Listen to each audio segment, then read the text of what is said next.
Bab 276. Puncak intrik. Rasa penasaran Vanessa Xiao muncul. Dia segera bertanya pada Louis Lu sebenarnya apa yang terjadi. Jadi Louis Lu hanya dapat menjawabnya. Dia berkata Pertapa Tao itu adalah gurunya. Setelah Vanessa Xiao bertanya, matanya bersinar dengan aneh, lalu bertanya, jadi, teknik medis yang kamu kuasai sekarang itu kamu dapatkan dari Genko Tian. Tidak heran setelah kembali kamu langsung mendapatkan julukan dokter ajaib.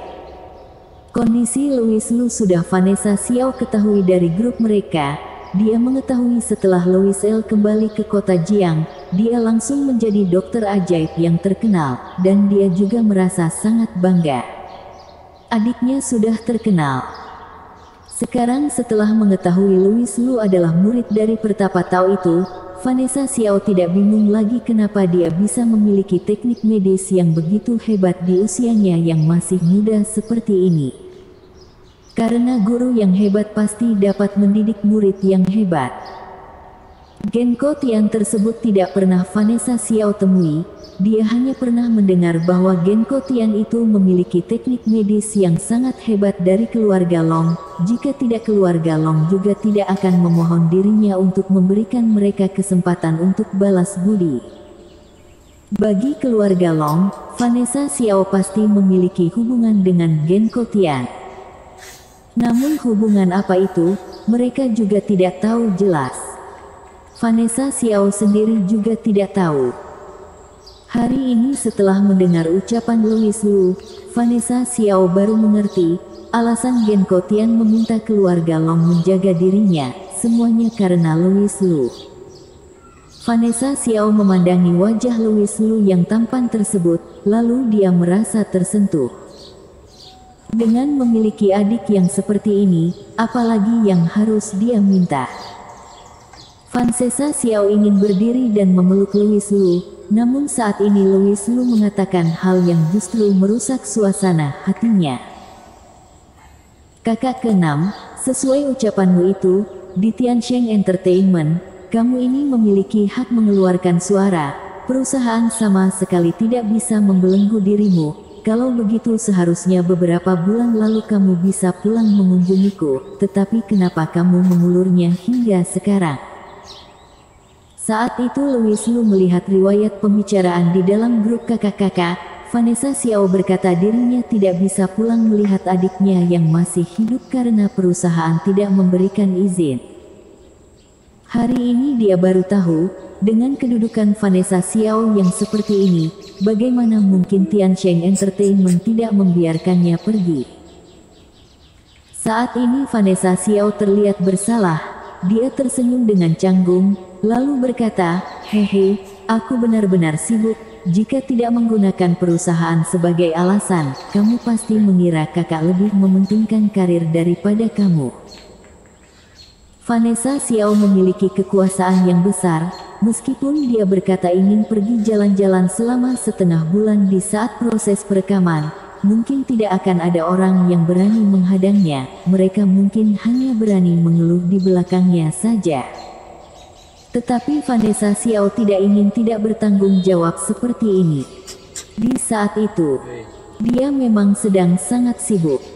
Dan satu alasannya lagi adalah, beberapa saat itu ada desas-desus yang mengatakan Vanessa Xiao sering menekan orang baru karena ada keluarga Long di belakangnya. Selain itu ada orang yang mengatakan dirinya sering bersikap semena-mena. Bahkan ada foto Vanessa Xiao dengan wajah yang dihitamkan sedang menamparkan seorang artis kecil.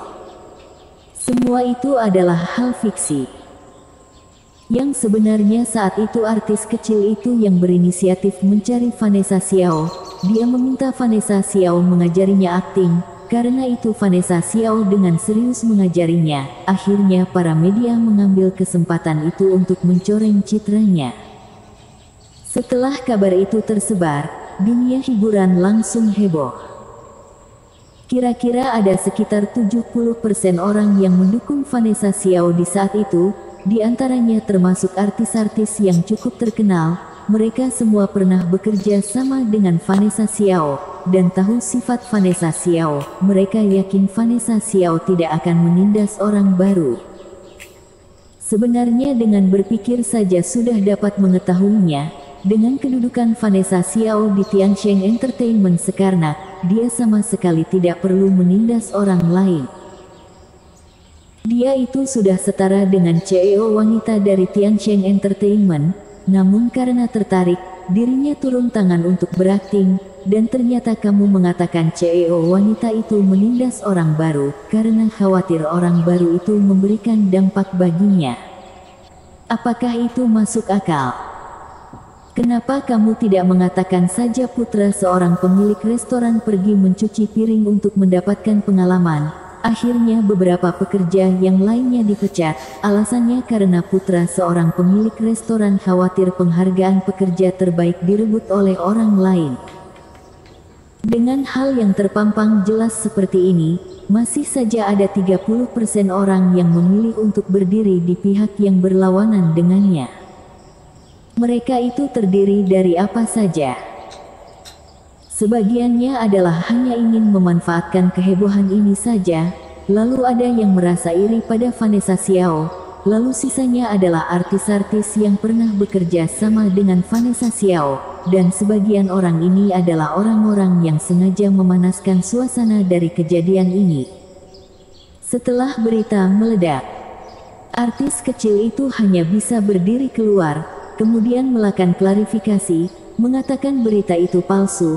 Kenyataan di hari itu adalah Kak Xiao sedang mengajarinya cara berkating dengan baik. Dan ternyata hasilnya tidak berguna. Di bawah hasutan media yang buruk, para netizen pergi ke sosial media artis kecil itu untuk memberikan komentar. Ada yang bertanya bukankah dia mendapatkan ancaman? Ada yang bertanya bukankah dia mendapatkan keuntungan untuk melakukan klarifikasi?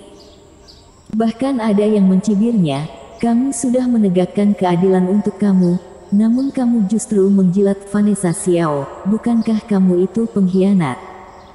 Kondisi Mejnadi semakin aneh. Bahkan meningkat hingga penyerangan masalah pribadi, memaksa artis kecil itu harus menutup kolom komentar.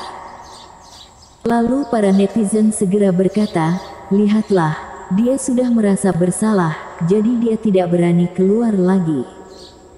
Dan akhirnya hampir saja mengakibatkan artis kecil itu mengalami depresi.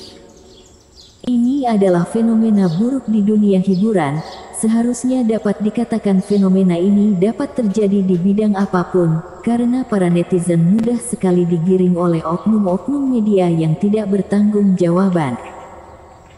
Dan juga karena hal ini juga Vanessa Xiao berada di puncak intrik, tetapi dia tidak suka menghabiskan waktunya di hal yang membosankan seperti ini, jadi dia hanya menyebarkan komentar di sosial media sebagai klarifikasi. Mengenai para netizen percaya atau tidak, dia tidak peduli. Vanessa Xiao terjun ke dunia akting karena dia tertarik, jika dirinya diakui oleh banyak orang karena keterampilannya, maka dia akan merasa sangat senang. Mengenai hal intrik seperti tadi, dia sama sekali tidak ingin ikut campur. Sifatnya memang seperti itu.